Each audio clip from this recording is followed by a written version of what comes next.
Добро на сите, ви благодарам што дојдовте на денешната пресконференција на ВМРО ДПМН.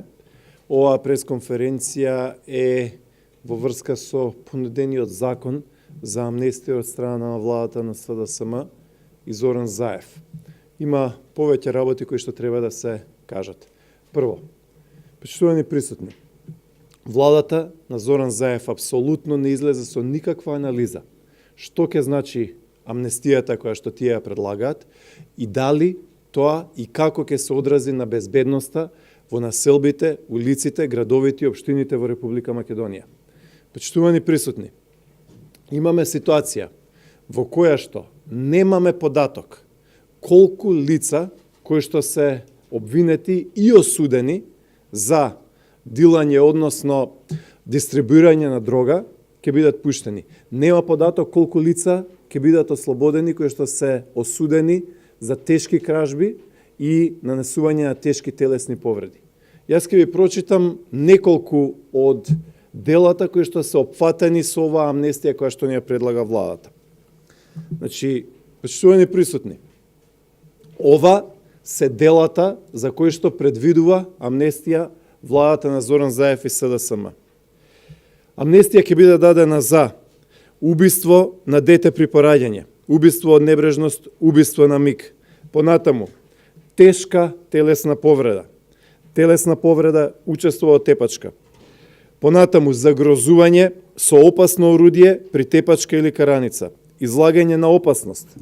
Понатаму, член 142, мачење и друго сурово, нечовечко и понижувачко постапување и казнување. Понатаму, загрозување на сигурност, нарушување на неповредливост на домот, присилба, според членот 139. Понатаму, ќе се даде исто така и амнестија за кривични дела против половата слобода и морал.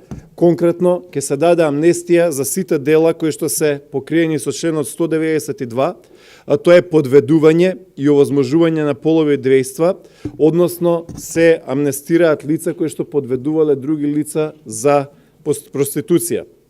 Се амнестираат дела кои што се кривични дела против бракот, семејството и младината. Значи, цела низа на дела кои што се поврзани со бракот, семејството и младината. Се амнестираат кривични дела против здравјето на луѓето, помеѓу другото, исто така, производство и пуштање во промет на штетни средства за лекување. Според член 213, производство и пуштање на промет на штетни прехранбени и други продукти. Понатаму, член 215, неовластено производство и пуштање во промет на наркотични дроги, психотропни супстанции и прекурсори. И така натаму, и така натаму. Има голем број на дела, ќе ви биде доделен и материјалот, но ако оваа пресконференција треба да ја сумирам во 30 секунди, тоа е следново. Владата на СДСМ и Зоран Заев воопшто не води со законот за амнестија грижа за јавната безбедност во Република Македонија. Владата на Заев и на СДСМ треба да каже колку дилери на дрога ќе се ослободат и што ќе тоа значи за населбите во Македонија, колку лица кои што учествувале тепачка направиле тешки телесни повреди и колку лица ќе бидат ослободени кои што имаат повеќекратно направени разбойништва, кражби на станови, на куќи и автомобили.